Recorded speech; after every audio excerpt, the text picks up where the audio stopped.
merci d'avoir répondu à ma conférence de presse de ce jeudi. De ce jeudi 18 mai, 31e jour de l'année 2023. Nane Sengolisu, le tant que gardien du temple de la démocratie, Tshisekedi du Nouveau Testament, Seigneur de la rue, prophète politique, n'a communiqué na ba peuple congolais, ba ebanga, ba congomani, sur la situation politique de l'air.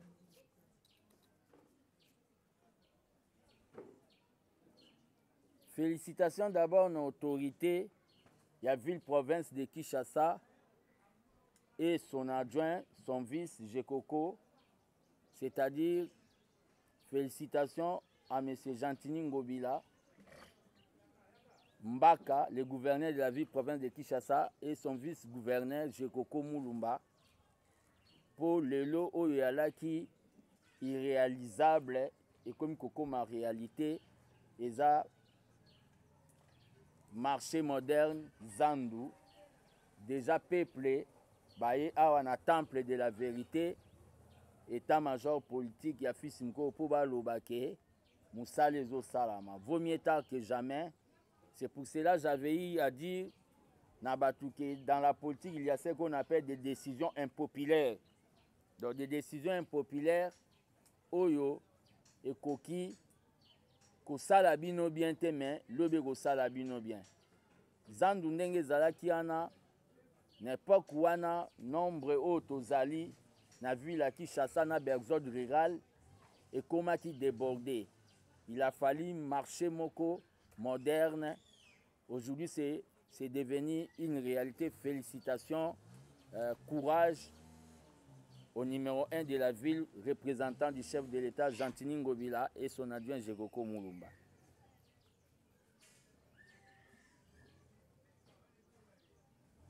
Le gouverneur de la ville avait annulé marche Yalamouka, si je peux appeler ça marche ya Obabengi, un groupe de l'opposition, monstre à 4 têtes, entre guillemets Lamouka. Il avait annulé ça, marche Yalagi prévu, prévu pour le 13 mai ici. A Poussa Kiango na Obabengi, le 18. A Poussagi le 18. Le 18, wana, c'était pour un peu essayer de trouver solution à la couche. Il y a une sécurité au Eza, dans la ville de Kinshasa, avec Obabengi, Revers Bandi, ya Mobondo, Basi Bakotagi déjà à niveau ya Obabengi Maluku.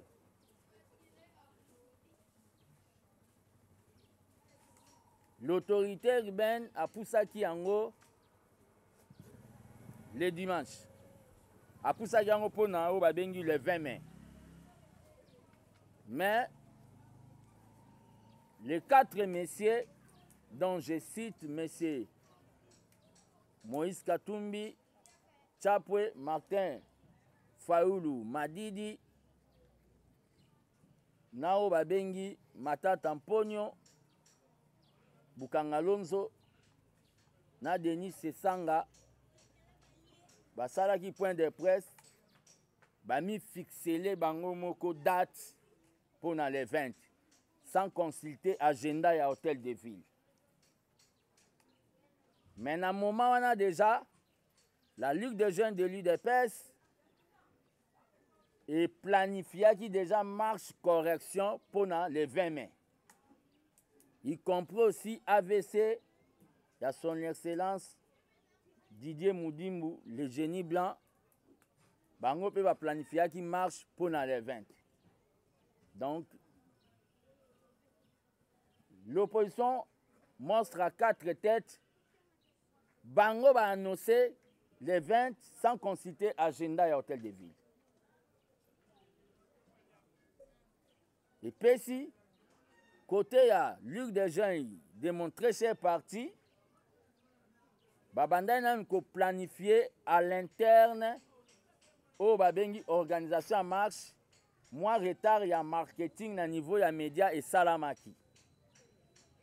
Idem mpe mpo na bato ya AVC ya excellence Didier Mudimbu mwa retard ya marketing esalamaki, mais l'autre camp bango au lieu de saisir l'hôtel de ville bango balekaki directement na média.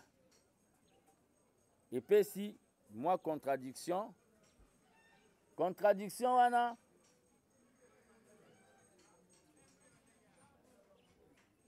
elobi te ke kana biso baolinga basalisa marche na idée ya kosape marche na bango. Le droit de manifestation, c'est un principe constitutionnel. Église catholique leur ekotaka dimanche epekisaka église kimbangiste te to église de réveil. Bango tu bakota dimanche. Et le 20 mai, nde toyebi, le 20 mai ezali oyo babengi date na calendrier. Eza ni ya opposition, eza ni ya pouvoir.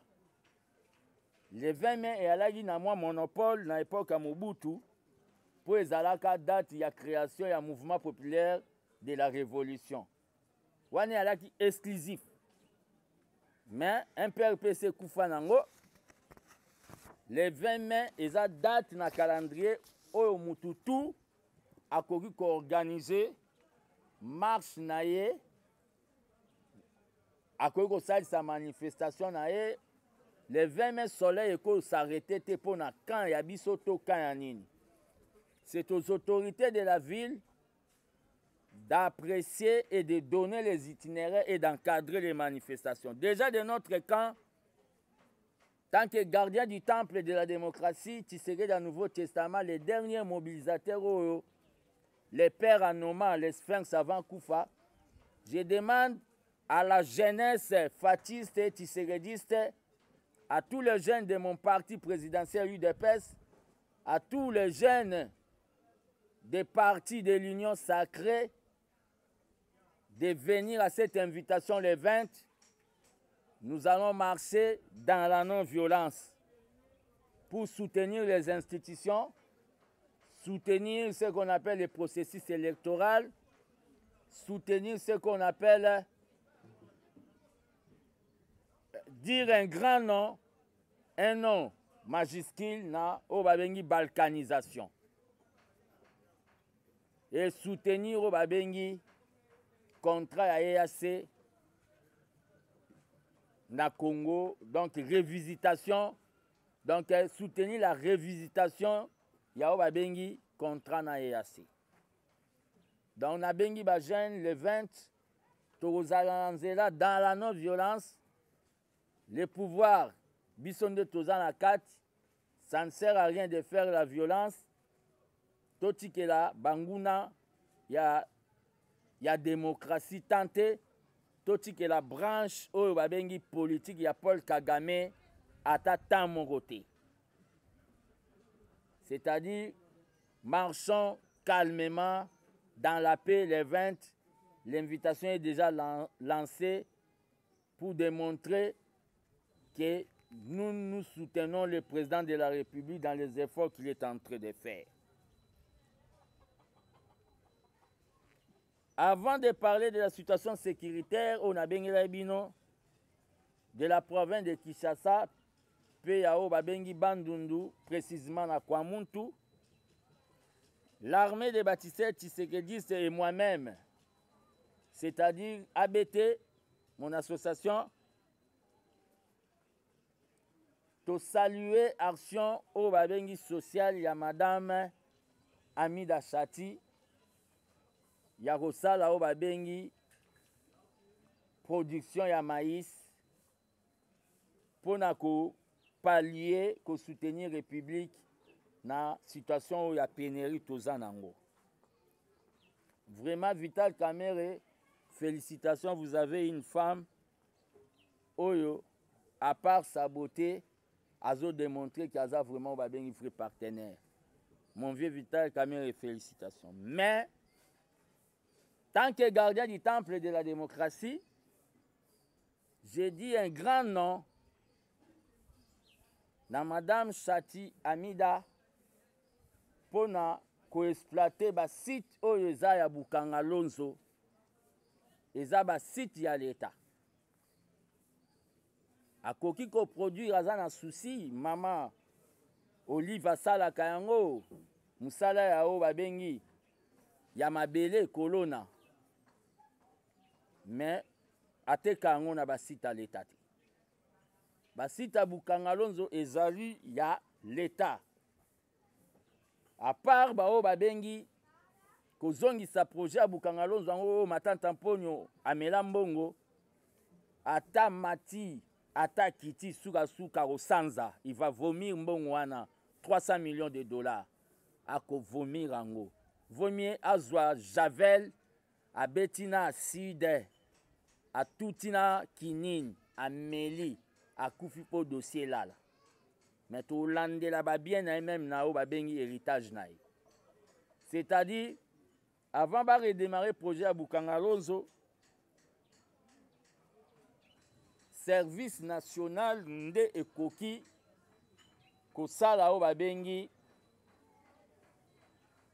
exploitation ya ba site oyo wana balobi ya Bukanga Lonzo. Donc ça je dois le dire avec tout le respect que j'ai vis-à-vis de la famille Kamere. On doit un peu se réserver. Il y a que ça va faire privé na o ba bengi ba établissement à l'État. Par rapport à acharnement au bazolinga basala serviteur Kamere keza pona ba fin ya bénéfice na emoko nde asengi exonération ya ba taxe par rapport à produits alimentaires net ba maïs et consorts. Bino presse bobanda ko accompagner nga depuis l'opposition Tilelo dans le cadre de l'armée bâtisseur très tôt matin de notre pouvoir.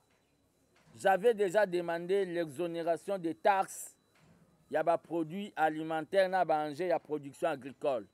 Là on tenait nos réunions chez le président Akume Augustin Kibasa, Ali Depes Kibasa, quand on avait un peu de problèmes, on a parti avec M. Jean-Marc Kabound. Batubati Rosala, Chanema Balobake, Kamere, Asali le roi. Non, le pays est en crise. Yao Babengi maïs. Je ne vois pas pourquoi Toko maintenir la taxe Wana.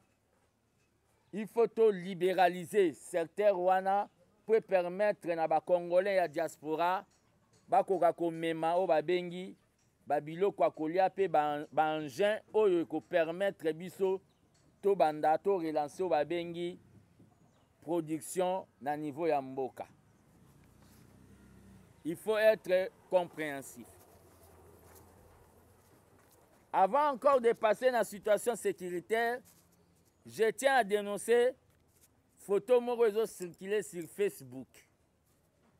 Vous savez, en politique, moi je suis l'élève du Sphinx. Donc je suis un animal politique. C'est pas facile. Na ba franc-maçonnerie na bino na ba kisi na bino bo salaka. Lokwa na sala kuna te bo monanga ngana zao na bengi na sala politique avec protection ya Nzambe ya bangomba, le Dieu des prophètes. Donc bo tika lo monanga te na bilo na binoan. Tout ça la débat politique au lieu de chercher à salir. Photo moi réseaux circuler dans les réseaux sociaux que je vais vous donner, vous allez afficher. Fils Mukoko Botala azotanda ba sous-vêtements ya mwasi na ye et après azoleka na TV pa lobela mambo ya mboka pa finga rabat. Ngana leka na finga te, j'appelle le chat par son nom. Je ne peux pas appeler le chat chien. Si tu es voleur, on doit t'appeler voleur. Si tu es détourné, on doit t'appeler détourné.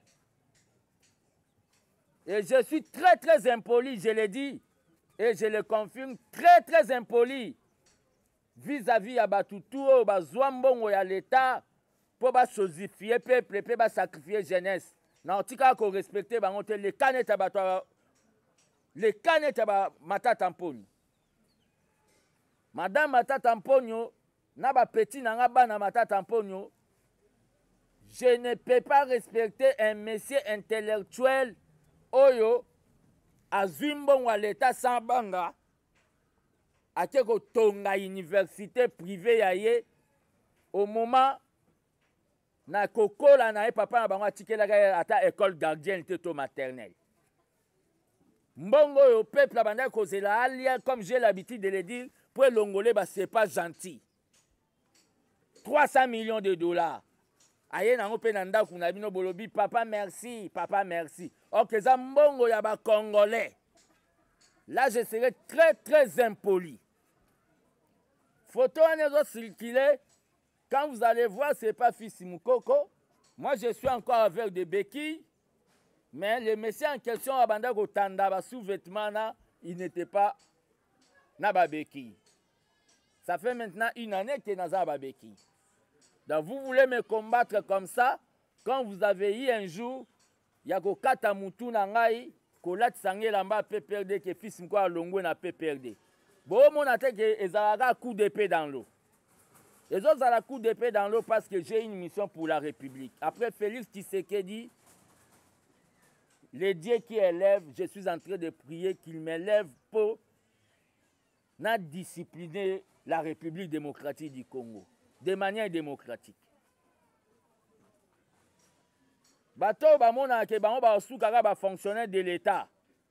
Waneza ba rêve na bango. Mais moi je suis en train de rêver comme Kassavou Bazala na sang rouge. Mobutu Azala na sang rouge. Moussa Zala na sang rouge. Félix Azala na sang rouge. Ngana Azala na sang rouge. Moi aussi, je peux devenir président de la République. J'aurai des techniciens tout autour de moi. J'ai tout un projet de société au Congo Eldorado. Toi, continue à rêver minime, c'est ton problème. Moi, je rêve le Congo. Ne cherchez pas à prendre du temps dans le laboratoire pour me salir. J'ai décidé chaque semaine de commencer à communiquer pour étouffer vos mensonges. J'ai décidé ça. Malgré mon état de santé, on a convalescence. Par rapport à la situation sécuritaire, j'interpelle le VPM, mon compagnon d'élite Peter Kazadi, de l'intérieur. Nazo senga bazongi sao babengi opération Likofi. Qui tue par l'épée doit tomber par l'épée. Ba famille on bazo perdre bandeko na bango na mambu ya kulu na oyo communauté de l'eau à boire na ville de Kinshasa. Ba organisme Nations Unies so ya droit de l'homme. Ba koya ko compenser to ko pesa bango bandeko na bango ba kataki bango na machette te. Nazo senga bazongi sa opération Likofi. Les VPM doivent vraiment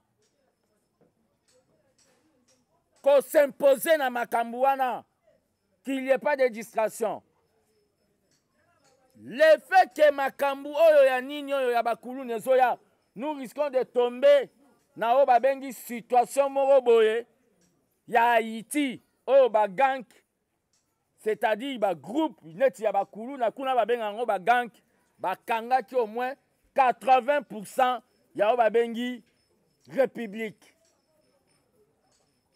Félicitations à Madame Pepito Kila, la bourgmestre ya Kitambo.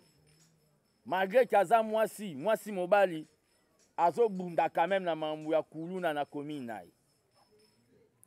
Peter Kazadi, le gardien du temple, tellement ba petu wana bazo yo kate na sengi o babengi kozongisa opération Likofi. O kati mutu macheti yo pe bakati yo macheti. Par rapport toujours à la situation sécuritaire,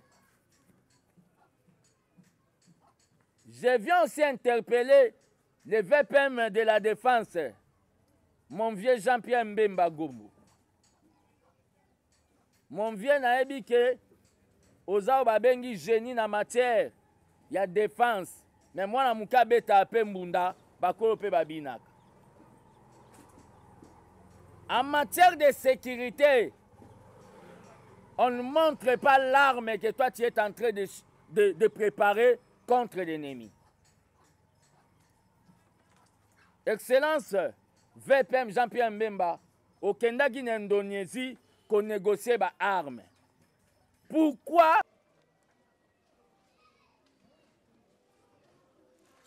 il faut bolaki sango na TV? Ça devient au babengi du folklore politique. Est-ce que Kagame, là où il y a Kenda ko se procurer des armes, ala ki sarabiso on a TV. Même makambo e salamaki na kankokolo. Makambo e salamaki na kankokolo. Au président Kenda makambo e salamaki na Kitona. Au président Kenda ko sala kotala ba recrue armée. Ça ne doit pas passer à la télé. Vous manquez de choses à montrer aux gens à la télé ou quoi? Les VPM est allé faire des pourparlers pour qu'on soit soutien. Il est le VPM au coup de on n'a pas besoin de mon à la TV. Tous les gens ont besoin qu'il y ait une frappe. Parce que ça a une seule mission. Il y a qu'on récupérer le territoire au Babandi 1-23 Bazui, na au les sanguinaires Paul Kagame. Est-ce qu'on peut étaler stratégie au Bozo Lingabo Sala, peut balier au Bozo Luka? Non, non. Ça, ce n'est pas ce qu'on appelle la vraie politique. Non.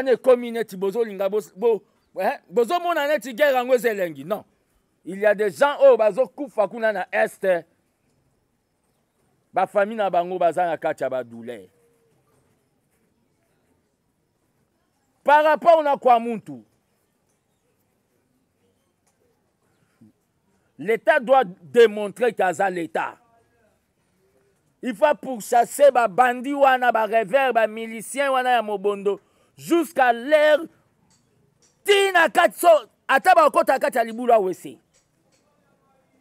et en plus, ça devient un peu de l'aventure.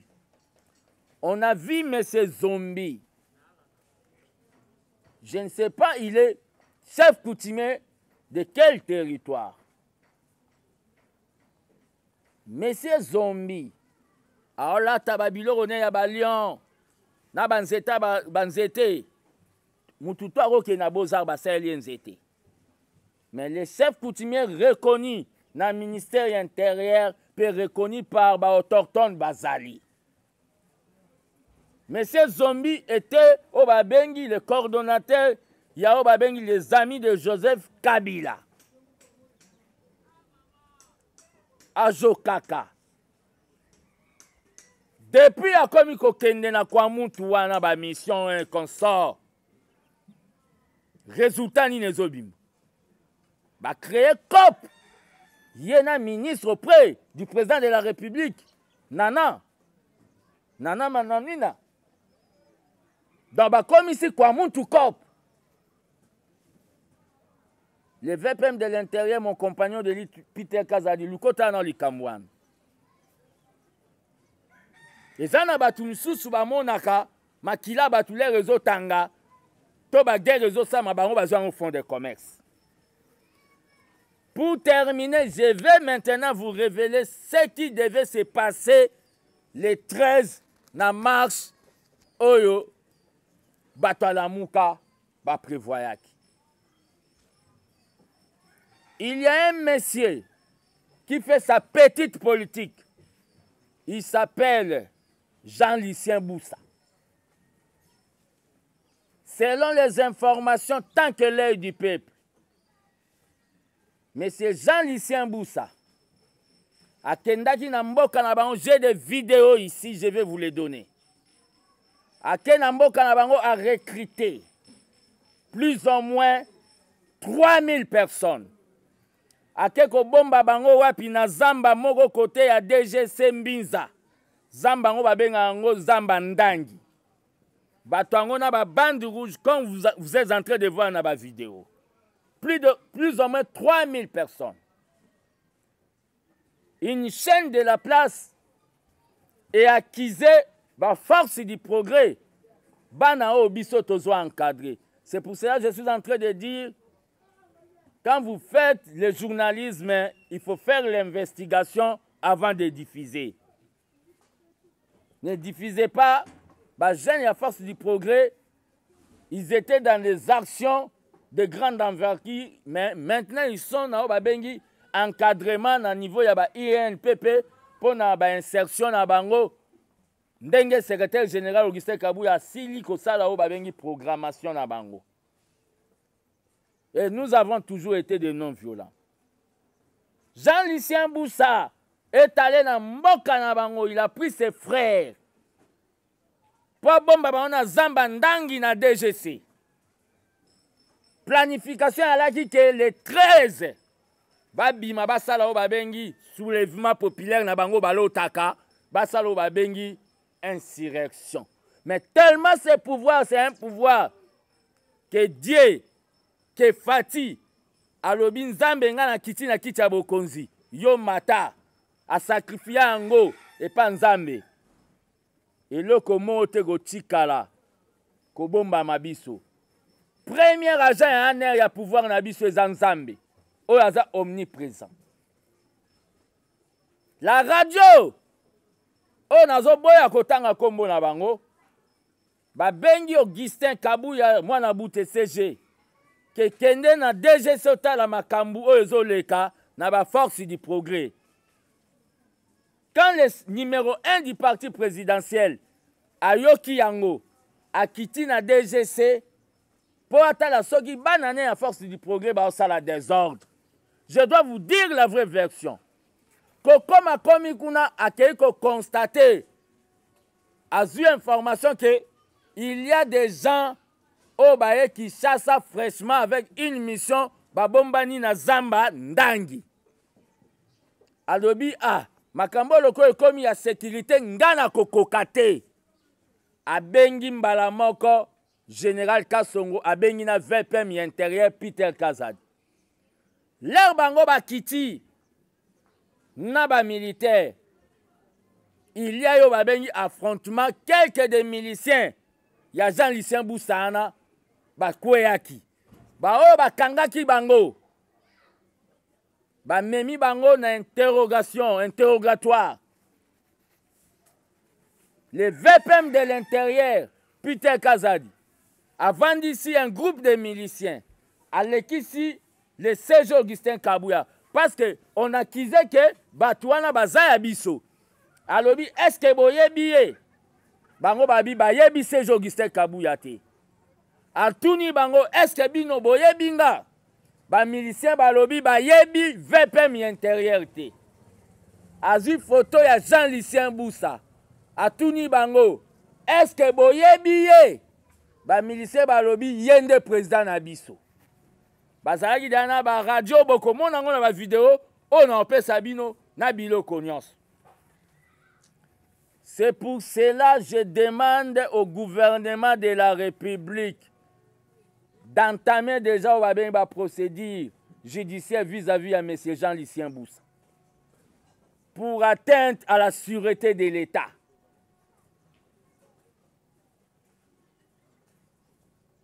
Batika wabengi justice caméléon, justice ya ko minimiser makambo. Parce qu'un jour que les gens vont tenter de faire tomber ce pouvoir, je suis en train de vous dire, nous les combattants qui avons fait 37 ans de lutte, nous n'allons pas nous laisser faire. Nous n'allons pas nous laisser faire. Vous n'aurez même pas le temps de programmer votre gouvernement là de poutistes. Nous allons vous pourchasser. Si na ba génération nabino, na ba descendance nabino. Je suis en train de vous dire, si Kabila, un militaire, a accepté de faire une passation pacifique, il n'a pas voulu écouter les extrémistes de son camp de Kingakati. Et toi, tu veux venir Kozongisa Congo en marche en arrière. Je vous dis, le jour que vous allez tenter de faire ça, vous verrez même des mamans.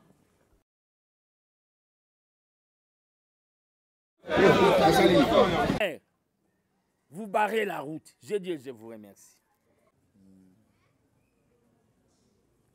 Ceux qui jeunesse, il y a eu des pères, ils ont souffert, les lots. Tout, Jean-Lucien Boussa. Nabatuneti, zombie, hein? Il y a des gens qui sont des opportunistes. Et même dans leur conscience, il y a que pouvoir fils Moukoko. Je dois vous le dire, j'ai souvent l'habitude de le dire. Nous avons dirigé l'UDPS quand il s'est à Salemba qui 5 personnes. Personne ne va me contredire. Nous avons dirigé l'UDPS, Fati à la diplomatie, Kabound à la gestion quotidienne, Kabouy à la communication, Fils Moukoko à la mobilisation, Peter Kaza du côté juridique. 5 personnes. Tito Mema parti na pouvoir. Peter Kaza de Azala qui a pas commis la abisso. Côté juridique. C'était moi, Kabouya, Kabound, qui était à tout moment en permanence pour faire fonctionner la machine. Et le président était à tout moment pour expliquer dans le niveau de la diaspora que nous ne sommes pas des communistes, Ndenge Mobutu à Salissa Kibiso. Par rapport à la souffrance à nos combattants, on ne peut pas donner à nos combattants au Babengi, Basoso, Toko Sala au Babengi, Engagement Moboye, Ndenge, prédécesseur Nabiso Basalaka, Yako nommé Bateau Baza, na mérité, na ba service à l'État. Nous avons fait au Babengi programmation d'insertion. Il y a des combattants à niveau, il y a Institut national de préparation professionnelle, INPP. Le CG est entré, il y a en charge un groupe, saison par saison, il y a des combattants dans le cadre. Qui bakende koyekola misala pour créer une entreprise. Au lieu de s'attirer au une machine à l'État. Par rapport au lobby, j'ai dénoncé déjà M. Zombi, j'ai demandé au VPM, il y a au talent dans Makambu. Il y a des gens dans la situation belée, qui créent un COP. Pour Makambu, Oyo, Kombo ya Jean-Lucien Boussa et Lumbi Solo, je demande déjà dans l'État congolais d'entamer l'action au niveau de la justice, qu'ils soient interpellés. Parce qu'il y a des gens qui ont cité son nom. Vous savez, à ce moment, pour terminer, beaucoup de gens, c'est pour cela que je demande à tous les combattants de beaucoup prier pour Augustin Kabouy. Augustin Kabouy, à ce moment, il est ce qu'on appelle le gardien du pouvoir. Moi, je suis le gardien de la démocratie. Il est celui qui veut au Babengi sauvegarder l'identité udépécienne. Même nos alliés de l'Union sacrée, Missoussou Balinga Augustin Kabouy. Parce que il garde l'identité de l'UDPS. Botalande balingi ba salirié na makambu oyo. Ba combattant bolandaka ba radio wana o ba pesaka parole aux auditeurs. Botika attente. Envahissez ba radio pour bo pesa son de cloche na biso. Envahissez ba radio wana. Parce qu'il y a des gens oh ba vandi ça vraiment ba groupe ya batu pour ba pesa son de cloche na bango ya lokuta. Bino pebo envahir ba radio pour pesa son de cloche, il y a vérité, taka na ba même radio. Je dis je vous remercie.